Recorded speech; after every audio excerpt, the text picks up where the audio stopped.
సాహిత్యం హృదయానికి ఆనందాన్ని ఇవ్వడమే కాదు, జీవన గమనంలో కరదీపికగా నిలిచి మార్గదర్శనం చేస్తోంది. ఈ సంసారంలో ధర్మసారమేమిటో తెలియజేస్తున్న ఈ సుభాషితాన్ని విందాం. ఓం నమో వెంకటేశాయ. సప్తగిరి ధాముడు, కలియుగ సార్వభౌముడు, ఏడేడు లోకాల రాయుడు, ఏడుకొండల స్వామి శ్రీ వెంకటేశ్వరుడు. శ్రీ వెంకటేశ్వరుని యొక్క దివ్యానుగ్రహంతో తిరుమల తిరుపతి దేవస్థానాల వారి దృశ్యమాధ్యమ సంస్థ అయిన శ్రీ వెంకటేశ్వర భక్తి ఛానల్ సమాజం కోసం సంస్కృతం అన్న ధ్యేయవాక్యంతో సంస్కృత భాషా సాహిత్యాలని సమాజానికి మరింత చేరువ చేస్తూ ఉన్న రాష్ట్రీయ సంస్కృత విశ్వవిద్యాలయం సంయుక్తంగా సమర్పిస్తూ ఉన్న సంస్కృత వాంగ్మయం వ్యక్తిత్వ వికాసం అన్న కార్యక్రమాన్ని మీరందరూ ఎంతగానో అభిమానిస్తూ ఉన్నారు. కాలేజీలో కాలేజీ సోమర్తనం పిలుస్తూ ఉంటుంది అని చమత్కారంగా కాలేజ్ అనే మాటని అనుకుంటూ ఉంటాం. కానీ అది ఉత్తమమైనటువంటి వ్యక్తిత్వాన్ని అందిపుచ్చుకోవడానికి సరైన కాలం, సరైన ప్రదేశం. కళాశాల అంటాం. అందుకనే మనం ఉత్తమమైనటువంటి కళలని సముపార్జించేందుకు ఒక చక్కటి వేదిక. ఉత్తమమైన వ్యక్తిత్వాన్ని అందిపుచ్చుకొని సమాజంలో పయనించడం వలన మనతో పాటుగా మన చుట్టుపక్కల ఉన్నటువంటి వారు కూడాను ఉత్తమమైన భావాలతోటి ముందుకెళ్ళగలుగుతారు. మరి మాకు ఈ విషయాలన్నీ ఎలా తెలుస్తాయి అన్నటువంటి సందేహం మనకి అప్పుడప్పుడు వస్తూ ఉంటుంది. సమాజంలో మనం ఎలా నడుచుకోవాలో, మన ప్రవర్తన ఎలా ఉండాలో ఒక దిశానిర్దేశం చేస్తూ, ఒక దీపస్తంభంలాగా మనకు సూచనలు చేస్తూ ఉన్నటువంటి వాంగ్మయం సంస్కృత వాంగ్మయం. అనేక సుభాషితాల యొక్క సారాన్ని మనకి కవులు అందించారు. ఆయా సుభాషిత శ్లోకాలు పైన ఒక అర్థాన్ని మనకి తెలియచేస్తూ ఉంటే అంతరాళంలో మరొక అర్థం ఉంటుంది. అది అంతరార్థం. లోకహితం కోసం, సమాజ శ్రేయస్సు కోసం మరొక ఉన్నతమైనటువంటి భావనని కూడా అందిస్తుంది. అంటే అర్థ, అంతరార్థ, పరమార్థాల యొక్క త్రివేణి సంగమంగా సంస్కృత వాంగ్మయంలోని అనేక శ్లోకాలు మనకి ఉత్తమమైనటువంటి భావనల్ని ప్రోధి చేసి అందించడం జరుగుతుంది. ఎవరైనా ఒక మంచి పని చేసినప్పుడు మనం సహజంగానే ప్రశంసిస్తూ ఉంటాం. మరి ఈ ప్రశంసించడం కానీ, లేదా స్తుతించడం కానీ, పొగడడం కానీ అన్ని సందర్భాల్లో మనం చేయవచ్చా? ఎవరు ఉత్తమమైనటువంటి కార్యాలను చక్కగా నిర్వహించినప్పటికీ కూడాను కార్యసిద్ధిని పొందినటువంటి ఎవరినైనా కూడాను మనం ప్రశంసించవచ్చా, స్తుతించవచ్చా అనేటువంటి సందేహం మనకి వస్తూ ఉంటుంది. నిజమే, అందరినీ మనం స్తుతించవచ్చా, లేదా కొందరి విషయంలో మనం కాస్త జాగ్రత్తగా ఆలోచించి స్తుతించాలా, లేదా పని జరగక ముందు స్తుతించాలా, జరిగిన తరువాత స్తుతించాలా, ఏంటి అని మనం ఆలోచించినట్లయితే ఒక సుభాషితం దీనికి ఒక చక్కటి సమాధానాన్ని చెప్తుంది. ప్రత్యక్షే గురవః స్తుత్యాః పరోక్షే మిత్రబాంధవాః కార్యాంతే దాసభృత్యాశ్చ న కదాచన పుత్రకాః.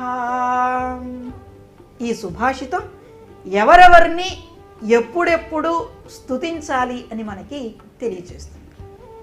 ప్రత్యక్షే గురవః స్తుత్యాః.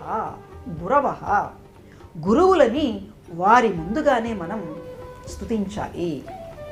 అజ్ఞానం అనేటువంటి అంధకారాన్ని దూరీకృతం చేస్తూ జ్ఞానం అనేటువంటి వెలుగుల్ని నింపుతూ ఉన్నటువంటి గురుదేవుణ్ణి మనం ప్రత్యక్షంగా స్తుతించాలి.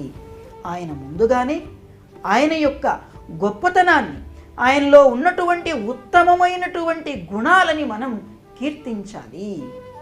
అలా కీర్తించమని మనకి ఈ సుభాషితం కూడా తెలియచేస్తుంది. భారతీయ జీవన విధానంలో గురు శిష్య సంప్రదాయం మహోన్నతమైనటువంటిది. ఉపనిషత్తుల్లో కూడాను ఆచార్య పూర్వరూపం అంతేవాస్యుత్తర రూపం విద్యాసంధి అని చెబుతూ ఉంటారు. అంతేవాసి శిష్యుడు. గురువు తను ఎన్నో సంవత్సరాల నుంచి సముపార్జించినటువంటి జ్ఞాన రాశిని తన శిష్యుడికి పంచిపెడతాడు. తనలాగే తన శిష్యుడు కూడా ఎంతో వాసికెక్కాలి అని గురువు ఎప్పుడూ కూడాను కోరుకుంటూ ఉంటాడు. గురువు తన గురువుల ద్వారా తనకు లభించినటువంటి అలాగే అనేక గ్రంథాలను అధ్యయనం చెయ్యడం వలన కలిగినటువంటి అపారమైనటువంటి జ్ఞానాన్ని తన శిష్యుడికి, పుత్ర సమానుడైన శిష్యుడికి అందిస్తాడు. అంచేత గురువుని ప్రత్యక్షంగా స్తుతించాలి అని చెబుతారు. జ్ఞాన మార్గంలో కూడా మనకి గురువు ద్వారా, గురువుగారు అందించేటువంటి బోధనల ద్వారా, గురువుగారు తెలియచేసేటువంటి సులభమైన మార్గం ద్వారా మనం మోక్షాన్ని పొందాలి అని చెబుతారు. అంచేత గురువులను మనం ప్రత్యక్షంగా స్తుతించాలి. కేవలం విద్యాలయాల్లో బోధించేటువంటి వృత్తిపరమైనటువంటి వారే గురువులు అనేటువంటి భావన మన దేశంలో ఎప్పుడూ కూడాను లేదు. ఏ వ్యక్తినైనా కూడా ఒక శక్తిగా మరల్చడానికి, తను ఉన్న స్థానం నుంచి మహోన్నతమైన స్థానానికి తీసుకు వెళ్ళడానికి గురువు దోహదపడతాడు. అంచేత గురువుకి ఎంతో విశిష్టమైనటువంటి స్థానాన్ని కల్పించారు. ఒక్క మాటలో చెప్పాలి అంటే దైవంతో సమానంగా గురువుని చెబుతూ ఉన్నటువంటి మహోన్నతమైన దేశం మన భారతదేశం. అందుకని ఆచార్య దేవో భవ అని అంటాం కదా. సరే, గురువుని వారి ముందలే మనం స్తుతించాలి. మరి బంధువుల్ని, మిత్రుల్ని ఎలా స్తుతించాలి, ఎప్పుడు స్తుతించాలయ్యా అంటే చెప్పారు. పరోక్షే మిత్రబాంధవా. పరోక్షే వాళ్ళు నీ ఎదురుగా లేనటువంటి సందర్భంలో వారు చేసినటువంటి ఉత్తమమైనటువంటి కార్యాలను లేదా వారిలో ఉన్నటువంటి ఉత్తమమైనటువంటి గుణాలని కీర్తించాలి, స్తుతించాలి. అంటే వారు నీ ముందున్నప్పుడు ఏదో వాళ్ళు నీకేదో ఒక ప్రయోజనం కలిగిస్తారనో, వాళ్ళ వల్ల నీకేదో లాభం కలుగుతుందనో వాళ్ళ ముందు నువ్వు స్తుతించడం కాదు. నిజంగా వాళ్ళలో ఉత్తమమైనటువంటి గుణాలు కనుక ఉంటే, వాళ్ళు మంచి పనులు చేస్తున్నారని నువ్వు బలీయంగా విశ్వసిస్తే, వాళ్ళు లేని సందర్భంలో వాళ్ళని పొగడాలి, స్తుతించాలి అని చెప్పారు. అంటే మనిషి ముందున్నప్పుడు ఎవరైనా సరే మంచిగానే చెబుతూ ఉంటారు సహజంగా. కానీ ఆ మనిషి లేని సందర్భంలో ఆ మనిషి యొక్క అసలైనటువంటి వ్యక్తిత్వం గురించి మనం మాట్లాడుకుంటూ ఉంటాం. మనిషిలో ఉన్నటువంటి ఉత్తమమైనటువంటి గుణాలని మనం మన మిత్రబంధువులు కనుక అయినట్లయితే వారు లేని సందర్భంలో వారి గుణాలని మనం కీర్తించాలి. వారిలో ఉన్నటువంటి మంచి ఏదైతే ఉన్నదో ఆ మంచి వారు లేనప్పుడు చెప్పగలగాలి. వాళ్ళు ఉన్నప్పుడు నీ అంత గొప్పవాడు ఎవరు ఉన్నారు, మీరు తప్పితే నాకు ఇంకెవరున్నారు, ఇలాంటి మాటలు వాళ్ళ మెప్పు కోసమో ఆనందం కోసమో మాట్లాడడం కాదు. వాళ్ళు లేని సమయంలో కూడాను వారి గురించి నువ్వు చక్కగా సానుకూలంగా మాట్లాడగలుగుతూ ఉంటే వారు కూడా ఉన్నతమైనటువంటి వ్యక్తిత్వాన్ని కలిగినటువంటి వారు అని మనం నిర్ధారించుకోవచ్చు. మరి సేవకుల్ని ఏ సందర్భంలో స్తుతించాలి అయ్యా అంటే చెప్పారు. కార్యాంతే దాసభృత్యాశ్చ. ఒక పని అప్పచెప్పావు నీ సేవకుడికి, ఆ సేవకుడు చాలా శ్రద్ధతోటి నువ్వు చెప్పినటువంటి పనిని నెరవేర్చాడు. విజయవంతంగా పనిని పూర్తి చేసినప్పుడు నీ సేవకుణ్ణి, నీ దగ్గర నమ్మకంగా పనిచేస్తూ ఉన్నటువంటి ఆ వ్యక్తిని నువ్వు స్తుతించాలి. ఎంత చక్కగా పనిచేసుకొచ్చావయ్యా అని అంటే ఆ సేవకుడు చాలా ఆనందిస్తాడు. అరే, నా యజమాని నా పట్ల ఇంత ఆదరాభిమానాల్ని కలిగి ఉన్నాడు, నా యజమాని కోసం నేను ఎప్పుడు కూడాను పని చేయాలి, నేను చేసిన పని యొక్క విలువని నా యజమాని గుర్తించాడు అని ఆనందిస్తాడు. అంచేత సేవకులని, వారికి అప్పగించినటువంటి పనులని వారు విజయవంతంగా పూర్తి చేసిన తరువాత మెచ్చుకోవాలి అని చెప్పారు. ఇంకొక మాట చెప్తూ ఉన్నారు చివరిలో, న కదాచన పుత్రకాహ. నీ కొడుకు కనుక అయినట్లయితే ఎట్టి పరిస్థితుల్లో కూడాను నువ్వు వాడు వినేటట్లుగా కానీ, వాడికి లేనప్పుడు కానీ, ప్రత్యక్షంగా కానీ పరోక్షంగా కానీ ఎప్పుడూ కూడా కొడుకుని పొగడకూడదు అని మనకి చెప్పారు. దీనికి సంబంధించినటువంటి ఒక చక్కటి ఐతిహ్యం మనకి సాహిత్యంలో ఉన్నది. సంస్కృత వాంగ్మయంలో పంచమహాకావ్యాలలో ఒకటి కిరాతార్జునీయం. ఆ కిరాతార్జునీయం రచించినటువంటి కవిశేఖరుడు భారవి. భారవి చిన్న వయస్సులోనే అత్యద్భుతంగా కవిత్వం రాస్తూ ఉన్నాడు. ఊర్లో ఉన్నటువంటి వాళ్ళందరూ కూడాను భారవిని కీర్తిస్తూ ఉన్నారు, ఎంత చక్కగా రాస్తున్నాడు అబ్బాయి అబ్బాయి అని. కానీ వాళ్ళ నాన్న మాత్రం ఎప్పుడూ మెచ్చుకోవడం లేదు.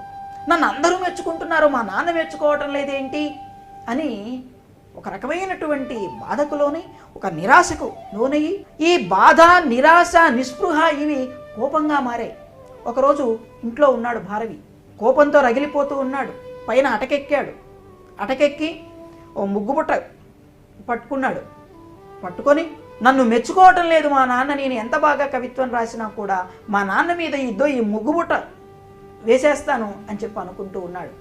ఆ సమయంలోనే భారవి తండ్రికి తల్లికి మధ్య ఒక సంభాషణ జరుగుతుంది. తల్లి అడుగుతుంది, ఏంటండి లోకమంతా కూడాను మన అబ్బాయిని మెచ్చుకుంటూ ఉంటే మీరేంటి మెచ్చుకోరు అంటే ఆయన చెప్పాడు, పిచ్చిదాన, నా కొడుకంటే నాకు అభిమానం లేదా? వాడు చిన్న వయసులో అంత చక్కగా కవిత్వం రాస్తూ ఉన్నాడు కదా, కానీ కొడుకుని ఎప్పుడూ కూడాను స్తుతించకూడదు, అది వాడికి మంచిది కాదు అని భారవి తండ్రి చెప్పాడు. ఇలా ఏ ఏ సందర్భాలలో మనం ఎవరెవరిని ఎలా స్తుతించాలి అన్న విషయాన్ని ఈ సుభాషితం ఎంతో చక్కగా అందించింది కదండి. మరి ఇంతటి రమణీయమైనటువంటి సుభాషిత శ్లోకాన్ని మీ కమనీయమైన కంఠాలతోటి మరొక్క మారు చదువుకుందామా? ప్రత్యక్షే గురవః స్తుత్యాః పరోక్షే మిత్రబాంధవాః కార్యాంతే దాసభృత్యాశ్చ న కదాచన పుత్రకాః. చూశారుగా, రమణీయమైన సంస్కృత సుభాషితాల్లో కమనీయమైన భావాలు ఉన్నాయి. ఉత్తమ వ్యక్తిత్వాన్ని అందించే ఆణిముత్యాల్లాంటి సుభాషితాన్ని గురించి తెలుసుకున్నాం కదా. ఆ సన్మార్గంలో మనము ప్రయాణించాలని కోరుకుంటూ ఓం నమో వెంకటేశాయ.